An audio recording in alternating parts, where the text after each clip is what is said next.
I'm going to show you how to make the crispiest orange chicken topped with candied walnuts, all from the comfort of your own home. I'll show you step by step, ingredient by ingredient, and walk you through the entire process.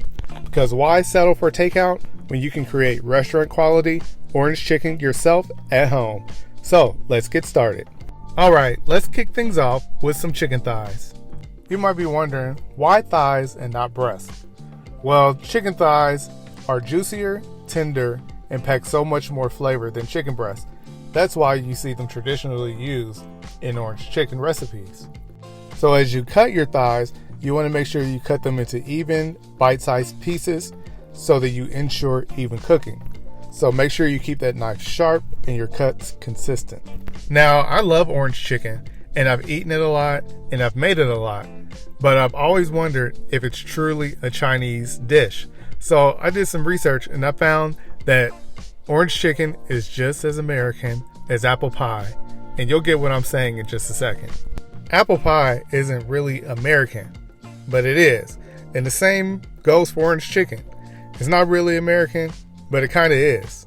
Orange chicken has its roots in the Hunan province of China, which is an area known for their super zesty and spicy dishes. Now, Hunan dishes are all about bold flavors, and they definitely use oranges in their cooking. But that super sweet, crispy, tangy dish we adore today, that's a beautiful East meets West story. Now let's fast forward to the mid 20th century. In the bustling streets of LA, Chinese American chefs are innovating, blending, and experimenting. They're taking traditional techniques, adding a sprinkle of American palate preferences, and boom, dishes like General Tso's chicken and our star orange chicken are born. So there's a little culinary history lesson for you. Now that I've got my thighs cut into pieces, I'm going to move on to making the dredge. For the dredge, I've got 1 cup of all-purpose flour and 1 cup of cornstarch. And to season it, I've got 1 teaspoon of salt and 2 teaspoons of garlic powder. This is a mix that never fails, and it's golden, literally. The cornstarch gives that extra crunch, while the garlic powder adds a subtle depth of flavor. I'm whisking it to make sure that everything gets well combined before I move on to the next step, which is going to be to dip the chicken into an egg wash. For this, I'm using 3 large eggs.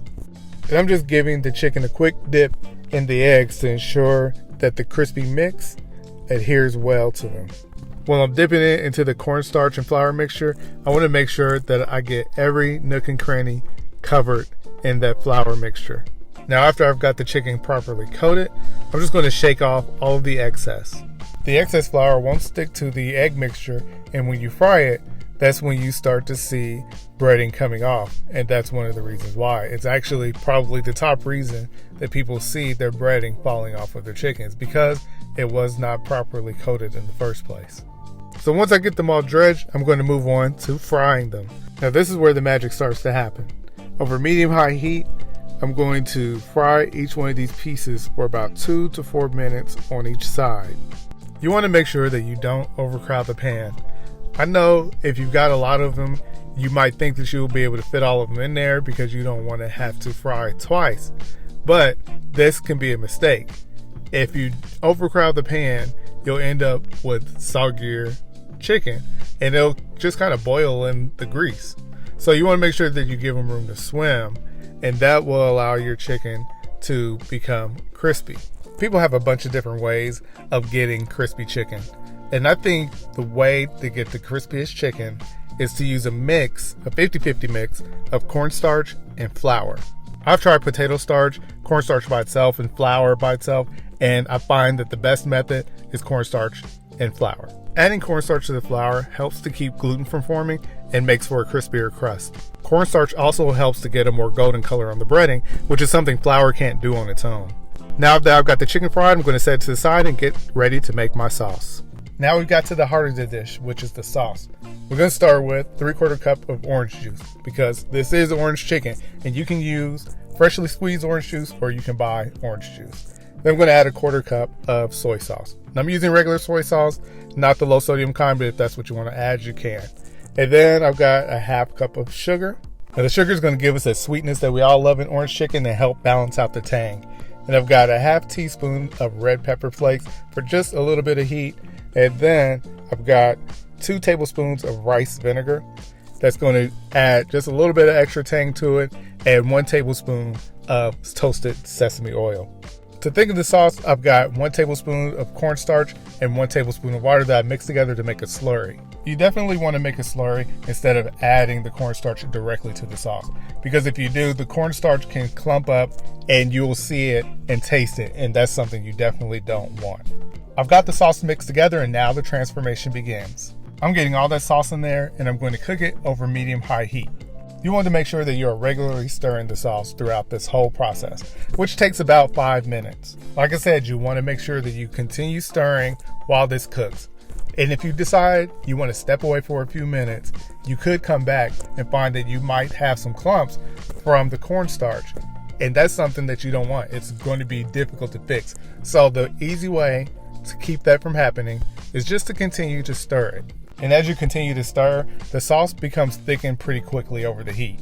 It's definitely going to happen a lot faster than you might expect. And then it's going to get to a point of where you want it, which is about right here. And just note that sauces thickened with cornstarch will thicken even further when they cool. So don't be alarmed if it doesn't look as thick as you want it to be right away. You can actually over thicken things with cornstarch, which is what happens a lot of times when people thicken with cornstarch and they think that something isn't thick enough. And I've done this before making sauces where I think that the sauce isn't thick enough, especially in the beginning when I first started cooking. I remember making a sauce where I didn't think that it was thick enough, it looked a little thin. And then once it actually cooled down, it was almost gummy. It was really kind of inedible. I learned really quickly not to overcook sauces made with cornstarch. If it's a little bit thinner than the final product that I want, then that's exactly where it should be, because it's going to get a little thicker once it cools down. It was a lesson learned for me that I want to help you avoid. Now at this point, I'm making sure that my star of the dish, that crispy chicken, gets fully coated in all of that sauce, because I don't want to miss out on any of that flavor. Now I'm going to add a burst of freshness with some chopped green onions. It's not just for color, it adds a sharpness that contrasts beautifully with this sweet and tangy sauce. There are a lot of people who like to cook their green onions with the sauce, but I like to add mine at the end when the sauce is still warm but not hot enough to actually cook the green onions. Now it's time to serve and eat. Presentation matters because people like to eat from a good looking plate. Lay it over some fluffy rice, ensuring each piece is showcased. You see that nice gloss, that shine? That's home cooked perfection right there. And I'm adding a little more green because why not? It adds an extra layer of freshness and a pop of color. Now it's time for the candied walnuts.